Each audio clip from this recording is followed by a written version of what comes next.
今日嘅信息嘅經文咧就短啲啦，只係得5節，咁我可以一口氣讀晒。咁當我讀呢段嘅經文嘅時候咧，請大家留意咧，呢卷書係寫俾被擄歸回嘅人。咁我哋已經走咗好多遍啦，差唔多呢次係第10次嘅時候咧，都係圍繞住佢哋翻嚟被擄歸回之後嗰啲嘅屬靈嘅情況，各方面嘅建設，亦都有呢一個嘅屬靈嘅復興。但係當你讀到呢5節嘅經文嘅時候咧，又可以問一個大嘅問題，就係點解佢哋會變成咁樣咧？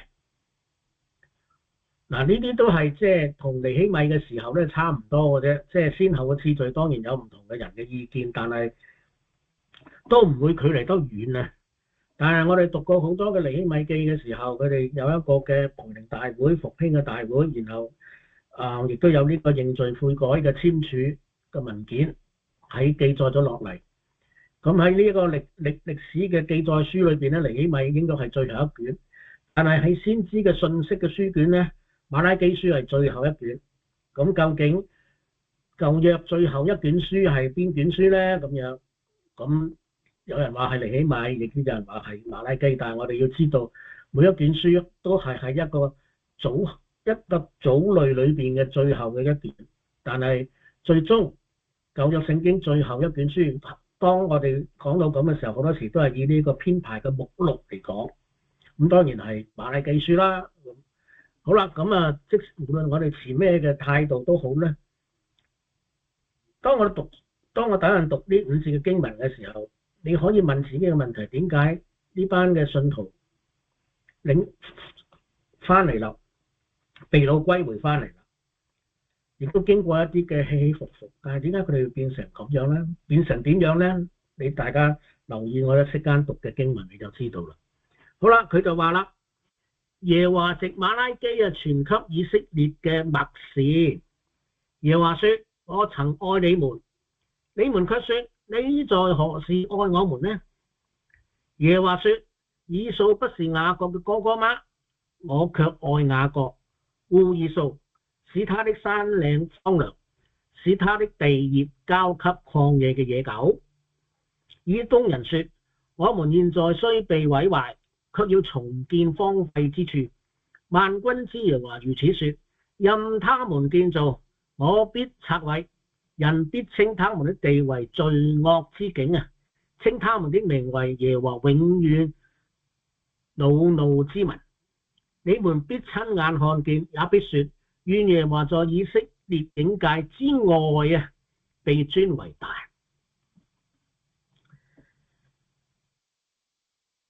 呢5節嘅聖經咧，就其實就唔係話淨係耶和華嘅默示嘅，而係整卷嘅馬拉基書。咁呢度就話啦，耶和華藉馬拉基傳給以色列嘅默示。咁呢個默示咧，即係翻譯為默示，就即係嗰個嘅含義咧，就似乎係信息咗一啲。原本嘅意思咧，就係呢個係耶和華嘅重擔。OK， 默示意思係重擔啊。咁咩嘅重擔？就係耶和華心裏邊一啲好沉重嘅說話，要向佢嘅子民宣告。咁藉住先知嘅口講出嚟，而先知嘅口所講出嚟嘅說話咧，就從神而嚟嘅。佢話耶和華藉馬拉基傳給以色列嘅默示，傳給以色列神嘅重擔負擔。OK， 咁即係話咧，所以咧呢啲說話咧就唔係話輕易咁容易講出嚟嘅。當要講嘅時候，或者係有啲咁嘅重擔嗰個形成嘅經過咧，耶和華嗰個嘅心情啊，嗰個對子民嗰個嘅失望啊，或者係嗰個嘅憂傷啊，就係咁樣講出嚟。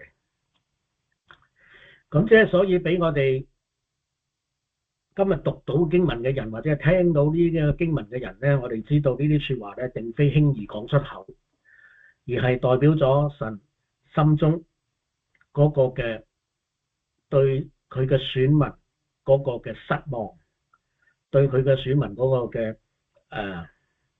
不滿意嘅情懷啊！嗱，當然我用呢啲咧都係人嘅嗰個言語啊，但係即係神嗰個嘅情況，我哋用人嘅説話講出嚟嘅時候咧，就一定帶有呢一個嘅咁樣嘅色彩。但係我哋要明白，重擔係神嘅重擔。OK， 你話嗰個神點會有重擔啊？係咪？但係佢對於佢嘅子民，佢所愛嘅神嘅選民咧，係有好重好深嘅嗰個嘅情懷喺度嘅。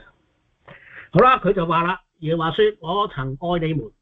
咁呢個我曾愛你們咧，唔係話神而家唔愛佢哋喎，只不過咧，我哋嗰個翻譯咧就係用咗中文咧，就係表達未必一定好貼切嘅表達到呢一個嘅，就係話咧喺希伯來嘅文化文字文法裏邊咧，佢哋有兩個 tense 嘅啫，一個咧就係 past tense。呢個 past tense 咧唔代表唔係代表時間嘅過去，係代表事實。OK， 咁咧就係咧，即係我哋翻嚟嘅時候咧，就要用一個好嘅時態啦。咁就好似話我曾經咁，即係呢個係個事實。咁另一個咧就係現在式。現在式咧，佢哋冇將來式嘅。點解佢哋冇將來式咧？就係話咧，現在咧係決定咗將來。咁即係所以咧，先知嘅信息咧，好多時咧就一方面係教導啦，一方面係責備啦。咁點解個責備咧？教導點樣嚟咧？就話咧，我哋嘅將來神已經話咗俾我哋聽㗎啦。呢個係一個事實，雖然咧未現實到，但係呢個係個事實。咁因為有咁樣嘅前面嗰個實在性喺度嘅時候咧，先知就話咧，現今你哋要咁樣。OK， 咁即係話咧，現今咧係已經包含咗喺將來嗰度。咁即係所以話咧，即係聖經嗰個嘅盼望咧，好多時你認為係都未嚟，其實咧係逐步嘅應驗嘅。咁即係所以話咧，耶和華說我曾愛你們咧。如果我哋用呢一個嘅現今嘅語氣咧，就話我曾經愛你哋，現在繼續愛你哋，將來亦都會。OK， 即係最好嘅翻譯就係咁樣，但係咧呢啲翻譯就唔似中文嘅。但係我哋講咧，我哋可以咁樣講 ，OK， 但係實際嗰個意思亦都係好似我哋所咁樣講嘅。咁即係所以好多時咧，我哋讀呢一個嘅我曾愛你們呢啲嘅曾愛啊，呢啲咁嘅曾字咧，我哋要知道寫如果喺希臘文嘅時候咧，有希臘文嗰個意思，但係咧喺呢一個希伯來文咧，有希伯來文嗰個嘅文法嗰個限制喺度，所以我哋要明白就話咧，你話說我不嬲都愛你哋，即係由過去而家將來我都愛你哋。咁點解神會講呢啲説話咧？點解神會講呢句説話咧？神嘅子民真係要摸摸個頭，點解神要講呢句説話？咁跟住佢哋點樣答咧？馬拉基書嗰個一個特色咧，就係好多時咧，神講一樣嘢，神嘅子民咧就反駁。呢度已經出現咗啦。佢話：你們卻説，你在何事上愛我哋啊？我希望我哋基督徒唔好落喺咁樣嘅光景啊！如果有一日神話我不嬲都愛你啊，你千祈唔好話你喺咩事上愛過我。呢個即係我哋冇可能會講呢咁嘅説話嘅。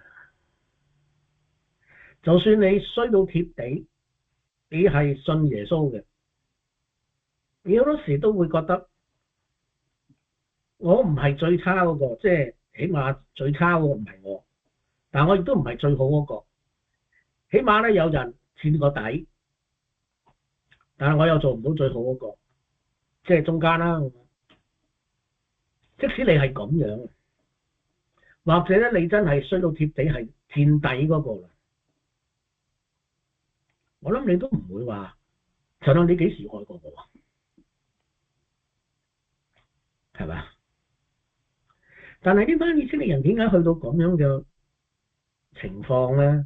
佢哋被擄歸回咗之後，有啲人被擄之後可能係細個嗰時被擄，咁而家已經係70過外啦。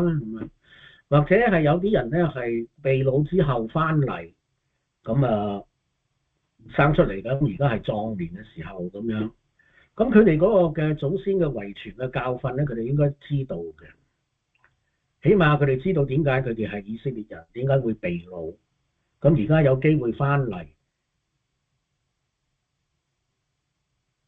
咁但係佢哋點解會變成咁咧？我諗有一兩個原因，我自己可以猜度到。第一就係佢哋翻嚟咗之後咧，社會嘅狀況咧冇咩一個大嘅改變，仍然係波斯嘅一個省，仍然咧喺政治上邊咧要睇人面色。OK， 雖然佢哋聖殿已經起好啦，有呢一個嘅崇拜嘅制度啦，城牆咧亦都起好啦。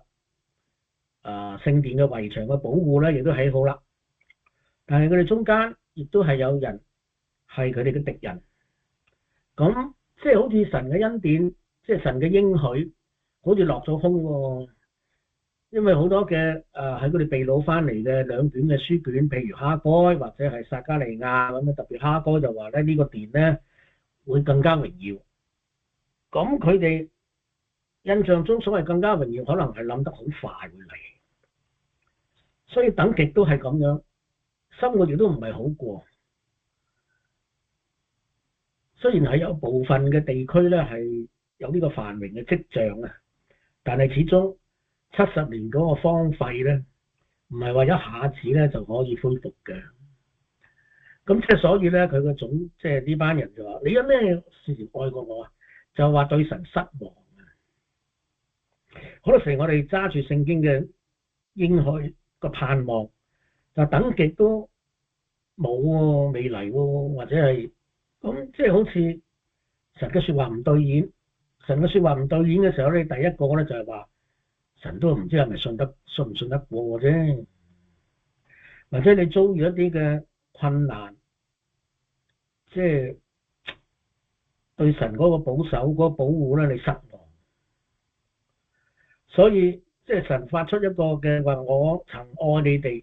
咁我知道係有呢個事情發生，但係經文就冇完整好詳細嘅交代。喺佢哋嘅以前，即係馬拉基書之前寫成嘅先知書啊，或者係啲歷史嘅記載咧，揾唔到。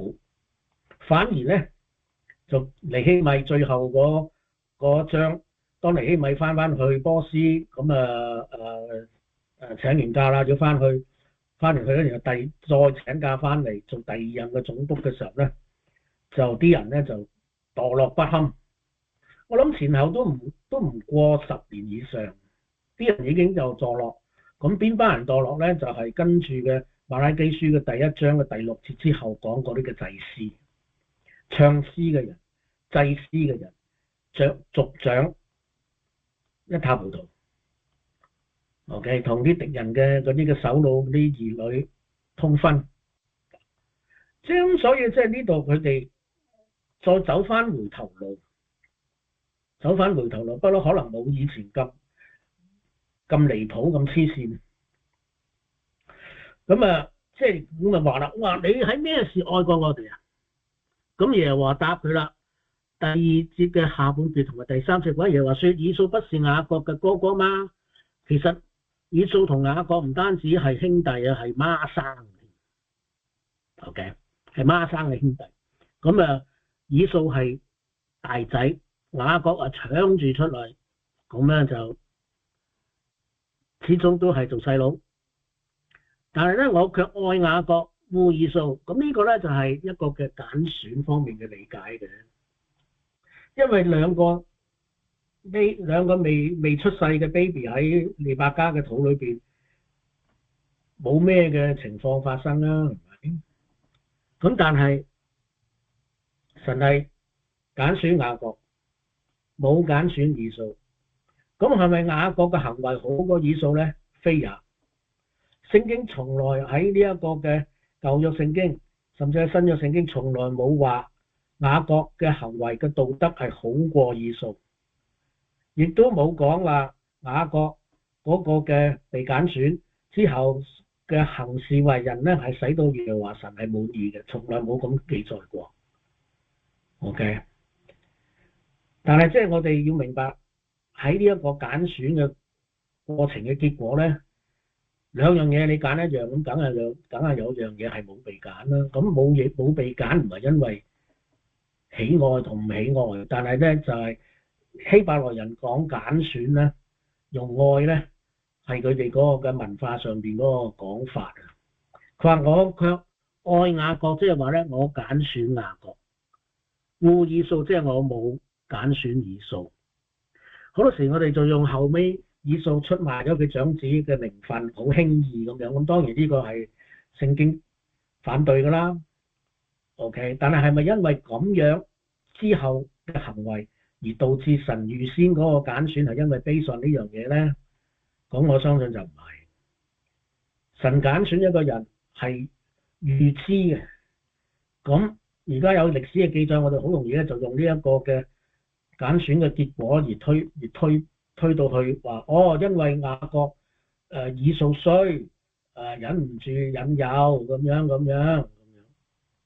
咁呢個諗法未必啱嘅。OK，但係呢個神嘅嗰個揀選咧，在我嗰個體會咧，我哋測不透。好多時我哋有呢一個事實嘅根據咧，但係呢個係之後嘅事。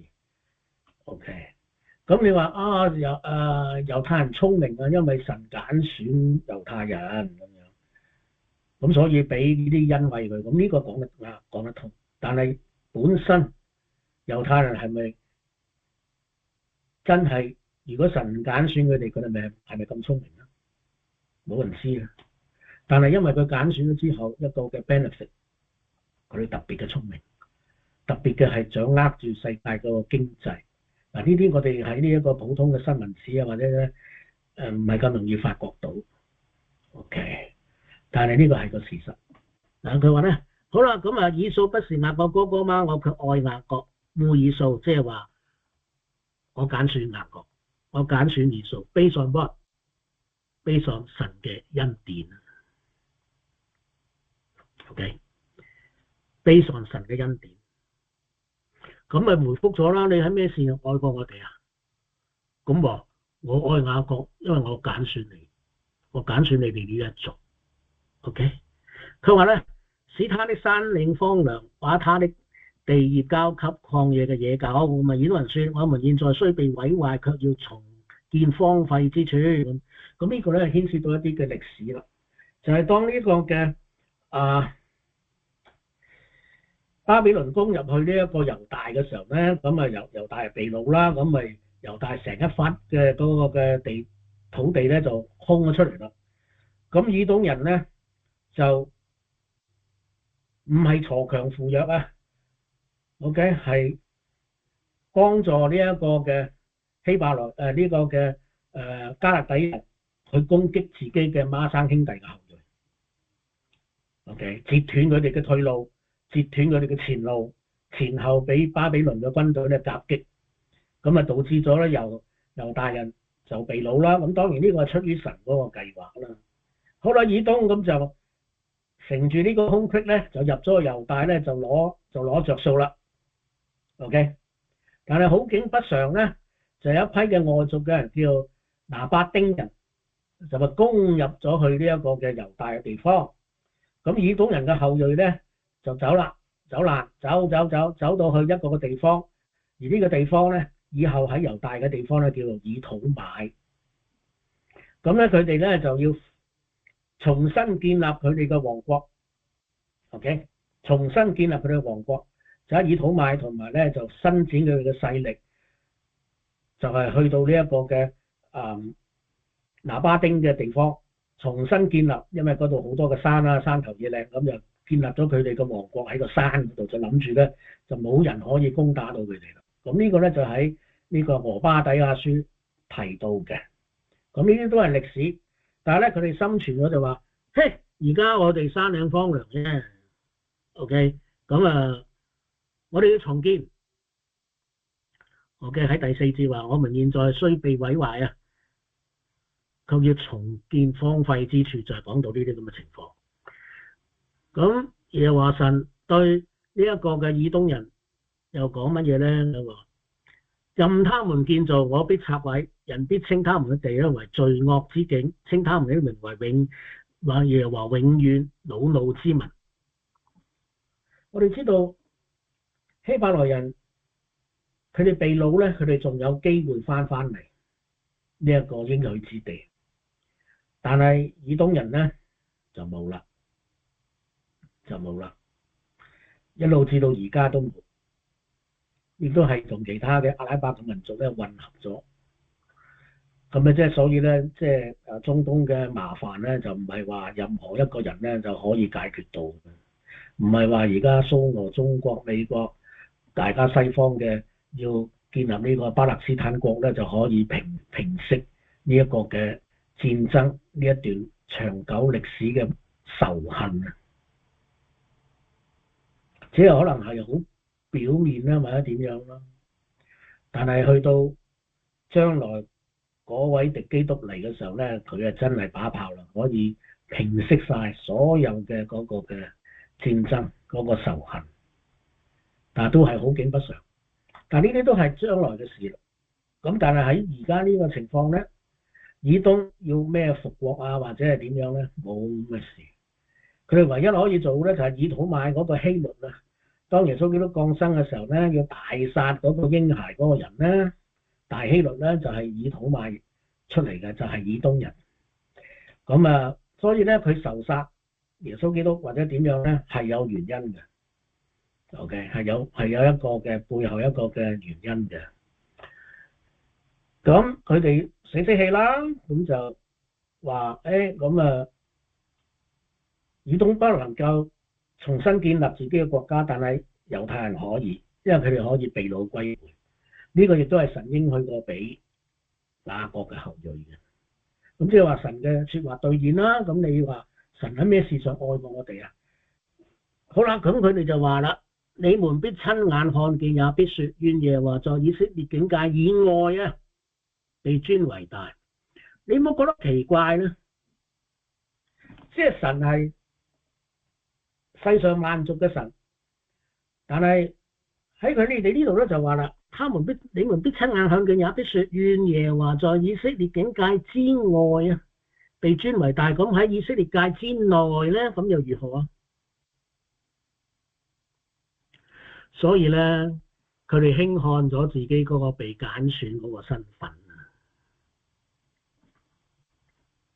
佢知道神係威嘅，但係你哋即係神，你喺我哋呢度，你咩事愛過我哋啊？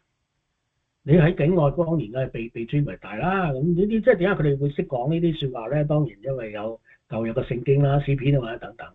但係呢句説話嘅隱含就話，佢哋輕看咗自己被神揀選嘅嗰個身份，就因為咁咧，第6節一路至到第2章嘅結束咧，完全係針對呢一班神嘅選民，其中祭司帶頭係唔滿意神嘅，導致咗神話：我巴不得有人關咗個聖殿嘅門啊！你哋唔好入嚟獻祭啊！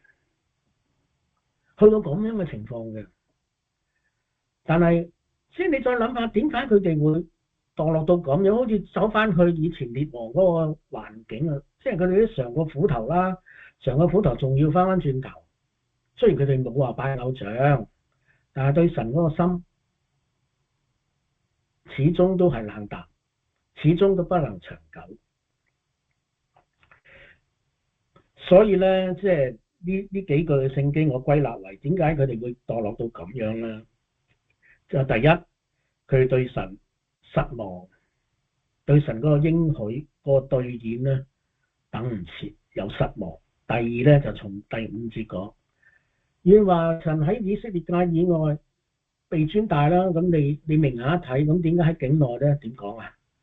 咁即係話佢哋輕看咗自己被神嗰個揀選。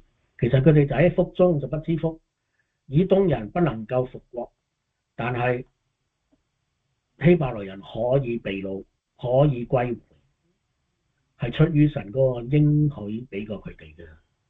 咁呢個應許係點樣嚟㗎？就係神嘅揀選嘅結果。但係佢哋有神嘅選民嘅身份。咁即係所以咧，今日我哋講個信息好簡單，就係第一，你千祈唔好對神失望。其實喺90年代有一本書啊，叫《Disappointment with God》，係對神嘅失望。即係呢個作者好坦誠嘅講，點解即係啲人啲咁邪啊，或者點樣點樣，即係佢歸根究底咧，即係講出一個最主要嘅原因就係對神失望。咁係咪因為佢哋對神嗰個期望係錯誤啊？點樣點樣點樣咧？咁即係呢啲你哋可以去搜尋啊呢本書。第二個原因咧就係佢哋輕看咗神嗰個揀選個身份，好有可能佢哋會走入以掃嘅嗰個嘅絕境裏邊，就係輕看咗長子嘅名分。咁即係所以俾我哋就係話咧，我哋做基督徒，我哋真係要四正正嗰個心態，對於聖經嗰個嘅應許咧，特別嗰個嘅時間性咧，我哋要清醒。有好多應許唔係即時嘅，但係嗰個應許已經喺度，我哋去求，OK， 等待、忍耐。喺忍耐嘅期間咧，唔好失望。另外咧就係我哋唔好輕看咗自己作神兒女嗰個身份啊！有啲嘢係人哋做得，神嘅兒女係唔做得㗎。我哋唔需要諗啲原因出嚟，即係為自己解脫。當我哋要咁樣嘅時候咧，就已經唔健康、唔正常。呢個亦都隱藏咗我哋輕看咗自己個身份。你話我抵受唔住引誘啊咁樣，但係你唔好忘記咧，我哋係有能力可以勝過嘅，只不過係我哋揀唔揀，贏一係輸嘅啫。咁我試過揀啊，但係都輸喎，你試一次啫，繼續啦。OK， 始終你會贏，但係係咪經常贏咧？就睇你有幾堅強。你嘅靈裏邊有幾紮實，同埋你幾貼近神。OK， 即係當有呢個試探嚟嘅時候咧，你連打都唔打，唔好講話打啦，你抵抗都唔抵抗，就跟住去。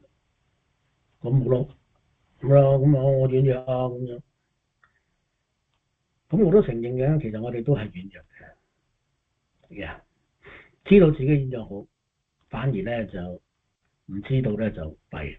咁當然我哋絕不能放縱，無論點樣都好啦，求告主名嘅一定離開不義。無論你神用咩方法，你一定會離開，可能唔係而家，可能好耐之後先至會離開，但始終都離開。但係喺呢段唔離開日子嘅時候咧，至少會有一樣事情發生咧，就係你失去咗好多好多神嘅恩典。可能你所領受嘅神嘅恩典唔止咁多嘅，可能仲多啲。但係點解會咁少咧 ？OK， 自己可以問下自己。好，我今日嘅信息好簡單，兩個。第一，唔好對神失望；第二，唔好輕看自己作為神兒女嗰個身份，嗰個嘅特別啊！有啲嘢係你可以做到嘅，唯一係你做到嘅啫。有啲嘢咧係你絕不可以掂嘅。OK， 有啲人可以掂，有啲你好尊敬嘅長輩或者係同輩，佢哋可以掂，但你唔得。亦都有啲事咧，只有你可以做，其他人做唔到嘅。至於大家嘅情況係點，大家知道嚇，我亦都唔詳細啦呢度。好，但係嗰個總原則就係話，有啲嘢係你可以做，人哋做唔到；有啲嘢係人哋做，你唔可以做。OK， 呢個就係我哋守住呢一個身份。好，我哋一齊嘅祈禱，結束今日嘅信息。神感謝恩典，俾過呢一個信息過去10-20分鐘嘅時間，將一啲好皮毛嘅領受向大家講嘅時候，巴不得討神嘅喜悅，啱神嘅心意嘅留喺弟兄姊妹嘅心中，使得我哋能夠過一個愉快、聖潔、神嘅恩典厚厚嘅伴隨我哋嘅生活，讓我哋醒覺回頭，奉耶穌基督嘅名祈禱，阿門。